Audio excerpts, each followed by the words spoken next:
If you bark, meow, quack, whinny, or have someone in the house that does, this is the talk show for you. It's the Mid-Michigan Pet Expert Talk Show on 1320 WILS. We're back here on the Mid-Michigan Pet Expert Talk Show. And, Rick, in this segment, we're going to talk with a returning guest. We've got Rich Johnson, who is here from Invisible Fence brand in Hazlet. Rich, you've brought with you into the studio some fascinating equipment for working with fire departments, which really doesn't have a lot to do with Invisible Fence, but it says a lot about the social and cultural values of the Invisible Fence brand. What can you tell us about it? And welcome to the show. Well, thanks, Lee. It's good to be here again. Basically, we just looked at it as an extension of what we do. We were looking for a way to give back to the community and a way to help keep dogs safe. And I don't know who came up with it, but somebody came up with the idea of donating oxygen masks to any fire station that's interested in them. What we found in doing a little research is it's a broad range, but between 40,000 and 150,000 pets die annually in fires, mostly due to smoke inhalation. And just to show you how it hit home, my office manager lost 2 dogs in the DeWitt kennel fire about 10 years ago, and they both died of smoke inhalation. So what we're doing is we're donating oxygen masks to any fire station or fire department that's interested, and it's a kit of 3 masks, and there's 3 different sizes, so you can do from the small felines to the large canines.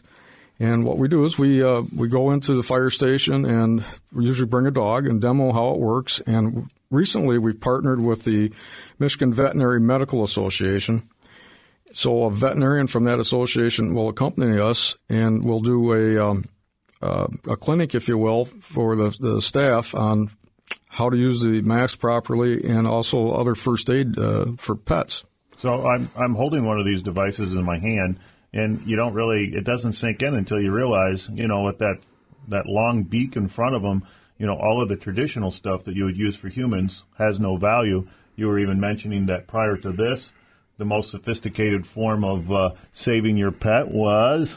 Well, I've had stories from firefighters. They tell me that they'll rescue a dog or cat, and obviously they're not breathing, and they need to get oxygen into them, and the human masks do not fit. Yeah. And I know of one department that does have these already, but most, to my knowledge anyhow, most stations don't have these specific dog and cat applications type mask. So what they've been doing is they'll take a Dixie cup, stick an oxygen tube through it, and try to stick it over the snout, and whatever's at hand at that moment. Yeah. And if you think about it, the poor family's standing there, they've lost their home, and now they're watching their pets. Right, and usually that one of those things where they've spent all this time on the humans, and then to see this happen because they have no way of responding to their dog or their cat. Right, and the firefighters... And it's simple. This is I've got it in my hand, and it's not too difficult. It just had to have some forethought. It's just an acrylic dome with a little nozzle on the end to hook the oxygen up. Right, and then there's some breathing ports on the side of it so that it doesn't become too, intense. I don't know, that's probably not the proper term, but... Yeah. And basically, that's the same type of equipment they use for anesthesia. Sure. So it works in the same way in applying oxygen to a dog or cat. My nephew is my brother-in-law is in St. John's, and he is with the fire department. And I'm sure, as any life-loving individual that goes out and puts their blood and life at stake, they would embrace this in a second. I know he's a pet lover, and I would think that this would be like an immediate. So I'm sure you're getting a huge response at that point, yes? Well, it's growing. As a matter of fact, just a week ago, we did a donation through Chicago area that they gave the Chicago fire stations 235 masks, which was on WGN, which, of course, gives it a little bit more legs. But basically, we've just been promoting this up till now is through word of mouth. So this is a great opportunity, and I really appreciate the ability to get the word out there. So anybody that's interested, all they have to do is contact my office, 800-824-3647, and we'd be happy to set up a donation with them. Invisible Fence brand. What a great effort on their part. This is fantastic. This will save some dogs' lives. You said there's already been at least 17 documented dogs saved. Actually, I think the number was 19, Rick. 19. And that's just in the mid-Michigan, or I'm sorry, not mid-Michigan, that's in the Midwest area. And now the program is going national. We're calling it Project Breathe.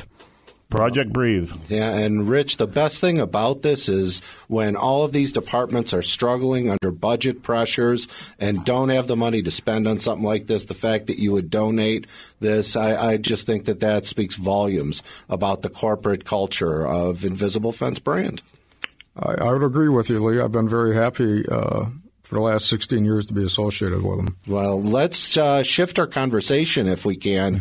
Last time we were talking about some of your different containment systems, and since we've had you in, your name has come up a few times, Rich, because we've had conversations about things like koi ponds and other things like that create situations where people need to be able to keep their pets and control the boundaries where their pets go, and you've brought in some of the fascinating new concepts that Invisible Fence brand has available. Why don't you tell us about this rock that we seem to be looking at? Well, it's called an outdoor shield, but we actually call it the rock since it looks like a rock. And it's battery powered, and it's portable. So what you can do with this is you can actually put it out in the yard in different areas that you're trying to keep a dog away from to protect that valuable landscaping, or like Rick, being in a koi business, you can put it next to a koi pond and keep the lab, the newfie, the chessie, or whatever from chasing the fish around in there. Yeah.